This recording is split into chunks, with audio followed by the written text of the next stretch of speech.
राजश्री छत्रपती शाहू महाराज की छत्रपती शिवाजी महाराज की छत्रपती शिवाजी महाराज की महाराष्ट्र केसरी कुस्ती स्पर्धा एकच झालीच पाहिजे महाराष्ट्र केसरीची प्रतिष्ठा राखलीच पाहिजे महाराष्ट्र केसरी कुस्ती स्पर्धा एकच झालीच पाहिजे आज या ऐतिहासिक शाहू खासबाग कुस्ती मैदानामध्ये सगळ्या कोल्हापूरच्या जनतेच्या वतीनं या ठिकाणी पैलवान मंडळी, वस्ताद मंडळी, कोच मंडळी सगळी या ठिकाणी उपस्थित आहेत. कारण एकच आहे, उद्या होणारी महाराष्ट्र केसरी स्पर्धा ही एकच झाली पाहिजेत या विषयावर संपूर्ण कोल्हापूरकर जनता उतरली आहे. भविष्यात मोठं आंदोलन सुद्धा उभा होण्याची शक्यता आहे. आमची एकच मागणी आहे, ही राजश्री शाहू खासबाग मैदान आहे आणि ही कुस्ती वाढवण्यासाठी राजश्री शाहू महाराजांनी ही कुस्ती कला जीवन ठेवली. ही कुस्तीची जननी आहे करवीर नगरी आणि त्यासाठी ही कुस्ती कला वाढवण्यासाठी जर खरोखर आपल्याला प्रयत्न करायचे असतील तर आजकाल जे चाललेले आहेत 1, 2, 3, 4 ठिकाणी महाराष्ट्र केसरी स्पर्धा भरवतात आणि 4 ठिकाणी 4 महाराष्ट्र केसरी तुम्ही डिक्लेअर करताय. आज त्या महाराष्ट्र केसरीची ह्याच्यामुळे प्रतिष्ठा मलिन व्हायला लागलेली आहे. कुणीही स्पर्धा घ्या, आम्हाला आमचा विरोध कुणाचाही राहणार नाही. फक्त एकच महाराष्ट्र केसरीची टायटल ही झाली पाहिजेत. प्रत्येकानं उठायचं आणि घोषणा करायची आणि भरमसाठ बक्षिसाची खैरात वाटायची. आम्हाला त्याच्याबद्दल काय म्हणायचं नाही. तुम्ही जरूर पैसे द्या, पहिलवानचं भलं होईल, परंतु टायटलला नाव जे द्यायचं आहे ते महाराष्ट्र केसरी एकच झालं पाहिजे.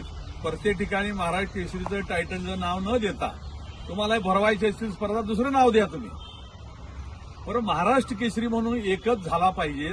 आज या महाराष्ट्र केसरीची एवढी प्रतिष्ठा आहे. आपल्या महाराष्ट्रामध्ये महाराष्ट्र केसरीच्या स्पर्धा जर डिक्लेअर झाल्या तर भारतातील सगळ्या राज्यांच्या नजरा या ठिकाणी लागल्या असतात महाराष्ट्राकडे. कौन बनेगा महाराष्ट्र केसरी असं विचारलं जातं बाहेरच्या राज्यातून आणि त्या महाराष्ट्र केसरीची ती प्रतिष्ठा सगळ्या देशभर जाते. आज 4 ठिकाणी 4 महाराष्ट्र केसरी होणार. कोण महाराष्ट्र केसरी, कुणाचं नाव आम्ही सांगणार? तर जो महाराष्ट्र केसरी झालेला असतो त्याच्या सर्टिफिकेटला काहीतरी मान्यता असते, व्हॅल्यू असते. आज 4 सर्टिफिकेट तुम्ही वाटणार आहे, शासन कुणाला मान्यता देणार? त्या पैलवानाला त्याचा काही फायदा होत नाही आहे. शासकीय सेवेमध्ये त्या सर्टिफिकेटचा उपयोग होत नाही आहे. शासकीय जे फायदे असतील किंवा सोयी सुविधा नोकरी असतील त्याचा सुद्धा त्या सर्टिफिकेटमुळे काही फायदा होत नाही आहे. त्यासाठी सर्व महाराष्ट्र केसरी, हिंद केसरी आणि सर्व कुस्तीगीर, वस्ताद मंडळी या सगळ्यांची एवढीच विनंती आहे, शासनाला विनंती आम्ही करतो, मुख्यमंत्री आणि 2 डेप्युटी सीएम आणि क्रीडा मंत्र्यांनी यात लक्ष घालावं आणि त्यासाठी आम्ही थोड्याच दिवसात 4-8 दिवसामध्ये सर्व महाराष्ट्र केसरी, हिंद केसरी, कुस्तीप्रेमी, वस्ताद मंडळी आम्ही आझाद मैदानावर त्या ठिकाणी आंदोलन करणार आहे, उपोषण बसणार आहे. आणि यासाठी सांगलीचे आमचे पैलवान डबल महाराष्ट्र केसरी चंद्रहार पाटलांनी आवाज उठवला आहे. त्यामुळे आज कोल्हापूरची जनता सुद्धा म्हणते की आपण सुद्धा त्यामध्ये सहभागी व्हायचं आहे आणि त्या आंदोलनाला सगळ्यांनी पाठिंबा द्यायचा आहे. एवढ्यासाठी आज आपण इथं एकत्र जमलेलो आहोत. या ठिकाणी हिंद केसरी विनोद चौगले आहे, महान भारत केसरी आमचे माऊली जमदाडे आहेत, वस्ताद विश्वास हरुगले आहेत, सामाजिक कार्यकर्ते आमचे विजय साळुके सरदार आहेत, आमच्या तालीम संघाचे जनरल सेक्रेटरी अशोक पवार आहेत, बाकी सर्व आमची पैलवान मंडळी, मोतीबाग तालीम, गंगावेश तालीम आणि क्रीडा प्रतिष्ठानचे सगळे पैलवान आणि आमच्या मुली सुद्धा आहेत या ठिकाणी, छोट्या छोट्या आहेत. त्यांचं भवितव्य काय आहे आणि ह्यासाठी त्यांच्या भवितव्यासाठी आपल्याला आवाज उठवायचा नाही. तर ही पिढी आम्हाला माफ करणार नाही. कारण आम्ही महाराष्ट्र केसरी झाल्याने आमच्या घरात जर स्वस्थ बसलो तर ह्यांच्यासाठी कोण लढणार आहे? म्हणून शासनाने यात जरूर लक्ष घालावं आणि एकाच कुठल्याही संघटनेला त्यांनी मान्यता द्यावी आणि इथून पुढे एक स्पर्धा अधिकृतपणे व्हावी. बाकी कुणीही काही करावं, नावं दुसरी द्या. एवढीच आमची या ठिकाणी सर्व हिंद केसरी, महाराष्ट्र केसरी आणि कुस्तीगीराच्या वतीनं मान्यता आहे. धन्यवाद. जय हिंद, जय महाराष्ट्र. नमस्कार. मी महान भारत केसरी माऊली जमदाडे.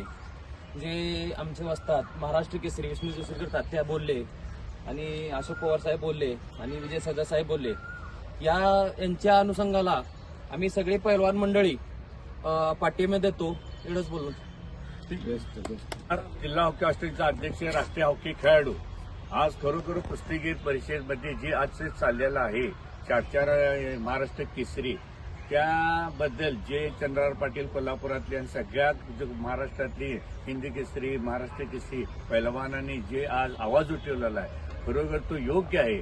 यामध्ये खरोखर शासनानं लक्ष घातलं पाहिजे आणि शासनावर दबाव आणायचा असेल तर मुख्यमंत्री, उपमुख्यमंत्री, मंत्री ह्या लोकांनी यात घेतलं पाहिजे. कारण काय मी बघितलं, कारण हे प्रत्येक असोसिएशनमध्ये हा प्रॉब्लेम झालेला आहे, 2-2 आणि 4-4. त्यामुळे खेळाडूंचं नुकसान व्हायला लागलंय. पालक खेळायला सोडणार, जर त्या सर्टिफिकेटला जर पुढे काय फायदा मान नसेल तर काय उपयोग आहे. त्यामुळे आपण भारतात स्वप्न करतोय सुवर्ण पदकाची, रौप्य पदकाची. जर खेळाडूच तयार होत नसतील आणि फॅसिलिटी देत नसतील तर ही चुकीच आहे.